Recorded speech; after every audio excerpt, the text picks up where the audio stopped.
함께 성장하는 채널 써니즈 구독과 좋아요 부탁드립니다. 이번 영상은 조던 피터슨 교수가 런던 하우투 아카데미에서 거의 1시간 반 동안 강의했던 12가지 삶의 법칙 내용 중에 첫 번째 법칙에 관한 이야기를 한국말로 녹음하였습니다. 첫 번째 법칙, 약간은 웃길 수도 있는 법칙인데 어깨를 펴고 똑바로 서라입니다. 이는 하고 많은 것 중에 바닷가재들의 습관에 관한 명상록입니다. 10년도 더 됐을 겁니다. 바닷가재와 관련된 논문을 읽었는데 아무래도 굉장히 깊은 인상을 남겼던 것 같습니다.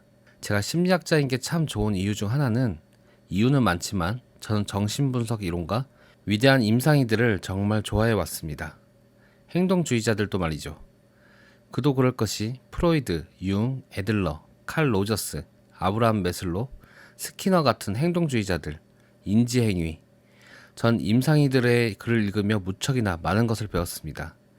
여러분도 심리학에 관심이 있으시면 이런 위대한 임상이들을 읽어보시기 바랍니다. 정말이지 그분들은 삶에 대해서 많은 걸 배운 분들이고 정말 대단합니다. 참 재밌었지요. 반면에 제가 심리학에 대해 가장 많이 배운 것의 근원은 가장 낮은 과학 중심적인 동물 행동? 거기에서 그런 분들은 신경과학자로 바뀌곤 하죠. 처음엔 동물 행동학자로 시작하다가 신경과학자로 바뀌지요. 전 그들에게서 무척이나 많이 배웠습니다. 정말 깨어있는 사상가들이고 최고 중에 최고라고 할 수 있죠. 둘을 꼽을 수 있는데 그중 한 명인 제프리 그레이는 불안의 신경심리학이란 책의 저자입니다. 정말 어려운 책이지요. 불가능에 가까운, 읽는데 6개월 정도는 걸리는 책입니다. 그럴 만한 게 그는 이 책을 서술하는데 1800여 개의 논문을 읽었을 정도니까요. 그것도 아주 자세하게. 그게 정말 멋진 겁니다. 전부 이해를 했다는 건 대단한 일이죠. 또 다른 이는 자크 팡크세프라는 분인데 정서신경과학이라는 책의 저자입니다. 실험용 쥐들의 행동 연구를 옮긴 책인데 그는 연필로 쥐를 간지럽히면 웃는다는 것을 발견했습니다. 다만 박쥐처럼 초음파로 웃기 때문에 녹음한 소리를 늦춰야지만 킥킥거리는 소리를 들을 수 있게 됩니다.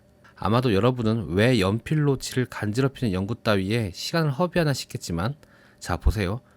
여기서 그가 증명한 것은 포유류에게 놀이회로가 있다는 것입니다.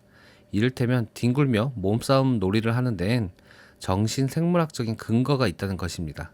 정말 중요한 겁니다. 뇌의 새로운 회로를 찾았다는 것은 신대륙을 발견하는 것과도 같은 겁니다. 정말 노벨 수상감 정도의 일이에요. 팡크세프의 정서신경과학 정말 강력 추천합니다.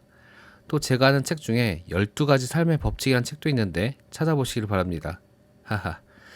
아무튼 바닷가재에 관련해서 글을 읽고 있었는데 그러다 제가 알게 된 것은 바닷가재들은 세로토닌으로 자세를 바꾼다는 거였습니다. 정말 흥미롭다고 느껴졌습니다. 처진 상태에서 몸을 이렇게 꼿꼿이 선다는 겁니다. 와, 정말 흥미롭구나. 왜냐면 우울증에 걸린 사람들은 자세가 구부정한데 그 둘이 무슨 개연성이 있는 건 아닐까 해서 가재와 가재 신경화학에 관련한 연구들을 수없이 읽어냈습니다. 사실 가재의 신경화학은 단순한 신경계의 구조 덕에 많이 알려져 있습니다. 그러하기에 복잡한 신경계를 연구하고자 한다면 먼저 단순한 것을 이해하고 거기서 연구를 넓혀나가는 것이 좋겠지요.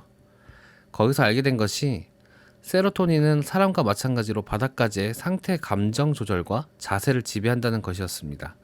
정말 놀라운 발견이었습니다. 책에서 1장에 나오는 이야기 중에 바닷가재가 서열 싸움에 패했을 때 항우울제를 투여하면 다시 싸움에 뛰어든다는 것입니다. 정말 놀라웠습니다. 정말 주목할 만한 일이죠. 왜냐하면 여기서 우리가 배울 수 있는 점은, 여러분이 바닷가재라고 상상을 해보세요. 최고 서열이든 최저 서열이든 10단계 정도의 서열이 있다고 상상을 하면 제1 최고 서열이 될 수도 있고, 최저 서열 10번째 가재가 될 수도 있고, 최하위 서열의 가재라면 낮은 세로토닌 지수와 높은 옥타파민 지수가 나오는데 이건 인간이 생성 못하는 신경화학 물질입니다. 그리고 최상위 가재는 높은 세로토닌과 낮은 옥타파민 수치가 나오는데 세로토닌의 정도를 조절함으로써 가재들의 서열을 옮길 수 있다는 겁니다. 그게 정말 흥미롭다고 느낀 이유는, 이것은 우리의 머릿속에 지위를 측정하는 계측기가 있는데 이것이 3억 년 더 됐다는 이야기이기 때문입니다. 그렇다는 건 계층의 개념이라는 것은 지배 계급이라고 해두죠. 왜냐하면 바닷가재 사이에는 신체적인 역량의 계급 같은 것이니까요. 계급의 개념은 최소 3억 5천만 년은 된 겁니다. 전 그것을 읽고 이렇게 생각했습니다. 인간 계층이 사회 문화적 구성 요소라고 잘들도 말하는구나. 틀린 소리죠. 조금 틀린 정도가 아닙니다. 믿기지 않을 정도로 틀렸고 기절 초풍할 정도로 틀린 이야기죠. 그렇습니다. 계급이라는 것은 3억 년도 더 된 이야기고 우리에겐 그러한 계급의 이해도를 조절하는 신경화학 시스템이 존재하는 겁니다. 그리고 이것 또한 흥미로운 일인데 사람들이 자신의 명예를 중요시하는 이유 중 하나이기도 합니다. 수많은 이유가 존재하겠지만 그 중 하나는 바닷가재와 공통으로 쓰는 우리 계층의 위치를 알려주는 이 측정기가 우리의 부정과 긍정의 감정 비율을 좌우한다는 것입니다. 이 또한 두 가지의 이유로 경탄스러운 일입니다. 첫 번째는 실망감이 왜 그렇게도 사람들에게 고통스러운지 말해주기 때문입니다. 그것은 그 순간만 그들을 화나게 하는 것뿐만이 아니라 이는 시스템 전체를 바꿔버려서 더 부정적인 감정을 느끼고 긍정적인 감정을 덜 느끼도록 감정 반응 방식을 바꿔버리기 때문입니다. 그래서 정말 힘든 거지요. 여기엔 또 그에 따른 기결이 있습니다. 바로 여러분의 신념 체계와 계급층의 위치가 밀접하게 연관되어 있다는 겁니다. 복잡하지만 파고들 가치가 있습니다. 예컨대 제가 교수로서 어느 정도 위치에 있지 않습니까? 그리고 전 뭐랄까요, 사회 계층에서 특정 위치에 있을 권리를 부여받았다고 해두죠. 여기서 의문점은 왜 제가 그 직위에 있을 자격이 있느냐입니다. 그건 제가 충분한 지식을 가지고 있어서 제 위치에 정당성이 있다고 가정일 텐데 만약 누군가가 일어나서 제 신념에 이의를 제기하고 제가 틀렸다고 증명하면 여러분은 아마도 제가 틀렸기 때문에 화가 났을 거라고 생각하겠지만 제가 화가 나는 더 정확한 이유는 그자가 사람들에게 제 계급의 위치가 부정당하다는 것을 확인시킴으로써 제 위치를 끌어내리기 때문입니다.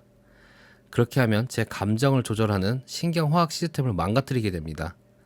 만약 여러분이 조금이라도 왜 사람들이 본능적으로 자기와 자기 신념을 방어해서 위치를 지키려고 하는지 궁금하시다면 여기에 이유가 있습니다.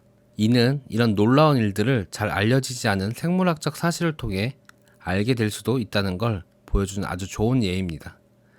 뭐랄까요? 이건 줄지어진 도미노와 같달까요? 그러기에 생물학적 사실이 굉장히 유용한 겁니다. 우린 계층의 계급이 사회적으로 만들어진 거라는 이런 논쟁을 할 필요가 없습니다. 주어진 계층 구조가 사회 문화적 조절에 의해 영향을 받게 된다든지 말입니다.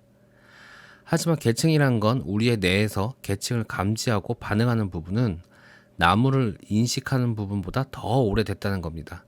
굉장히 오래됐습니다. 아주 기본적인 요소지요. 그래서 대부분의 사회적 동물은 위계 질서를 조직하는 겁니다. 자, 1장에서 말하고자 하는 다른 점은 이는 위계 질서에 대한 명상록인데 제 사업 동료이자 하버드 시절 옛 제자가 있습니다. 아주 똑똑한 친구인데 MIT에서 공학 석사, 하버드에서 심리학 박사 학위를 받았습니다. 아마 세상에서 유일한 사람이라고 해도 과언이 아닐 정도로 똑똑합니다. 참고로 제 자기 저작 프로그램을 만드는데 도와준 사람입니다. 약 20년 정도 작업했습니다. 자기 자신의 인생에 대해 서술하고 스스로의 삶을 바로잡는 걸 도와주는 프로그램이죠. 그는 저보고 지배계급이라는 단어를 쓰지 말라고 했습니다. 이유인즉슨 그 단어는 마르크스 주의식의 추정이기 때문이라더군요. 저는 수년간 써온 단어인지라 처음 그 말을 듣고 신경이 쓰였습니다. 이에 대해 논의를 했는데 그는 그 단어의 권력의 표현을 통해 인간 간의 계층을 밟고 올라간다는 사상에 근거하고 있다 했습니다. 그래서 틀린 표현이라는 겁니다. 사실은 능력을 표현함으로써 정당한 계층을 딛고 올라선다는 거지요. 기술적으로도 맞는 말입니다. 저에게 이런 말을 해줄 수 있는 적임자였죠. 그는 서구적 계층 내에 성공을 박사학위로 공부했기 때문에 답은 명료했습니다. 일반적 인지 능력과 어느 정도의 전두엽 기능, 그가 구체적으로 실험한 부분이지요. 대략 말하자면 지능, 사실 지능보단 조금 더 복잡한 이야기이긴 하지만 충분히 가까운 이야기입니다. 이와 더불어 성실성이 약 50%의 성공 변수의 비율을 차지합니다. 그러니 누군가가 사회가 어떻게 구성되어야 하겠냐 물으면 제가 보기엔 똑똑하고 열심히 일하는 사람들이 성공할 확률이 제일 높은 것이 구조의 타당성에 있어서 나쁜 검증은 아닌 듯 합니다. 더군다나 삶에 얼마나 많은 예측 불허의 별별 일들이 일어나는지 생각하면 말이죠. 허나 서구 사회에선 40이 됐을 때의 기준으로 지능이 3표준편차로 높게 태어나는 것이 3표준편차로 많은 부를 갖고 태어나는 것보다 나은 것입니다. 그래서 그는 능력계층이란 말을 쓰자고 저랑 둘이서 그리 결정을 했습니다. 제가 생각하기에도 그렇고요. 그래서 1장은 계층의 본질과 계층의 생물화학에 관한 약간의 명상록입니다. 이는 또한 자기 자신을 나타내는 방법에 대한 축원이기도 합니다. 왜냐하면 세상의 자신을 수치스럽게 만드는 식으로 나타내지 않는 것이 좋기 때문입니다. 그리 생각하는 게 좋을 듯 합니다.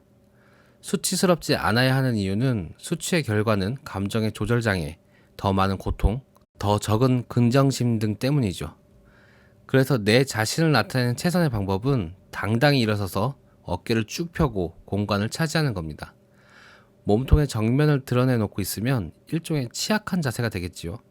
하지만 이는 자신감의 표명이고 사람들이 한번 믿어줄 확률이 높지요. 이것이 기분을 조절하는 데 좋은 출발점이죠. 자세의 반영은 세로토닌과 감정 조절에 밀접한 관계가 있기에 똑바로 서는 것은 기분 조절에 직접적인 영향을 끼치는 것뿐만 아니라 꼿꼿이 서고 그런 식으로 자기 자신을 드러냄으로써 사람들이 나를 더 진지하게 받아들일 확률이 높아지죠.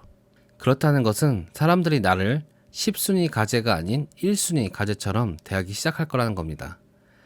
그리하는 것이 또 하나의 최소한 본인에게 믿음의 혜택을 주는 방법이지요. 그리고 또 세상을 용기 있는 모습으로 맞서는 방법이지요.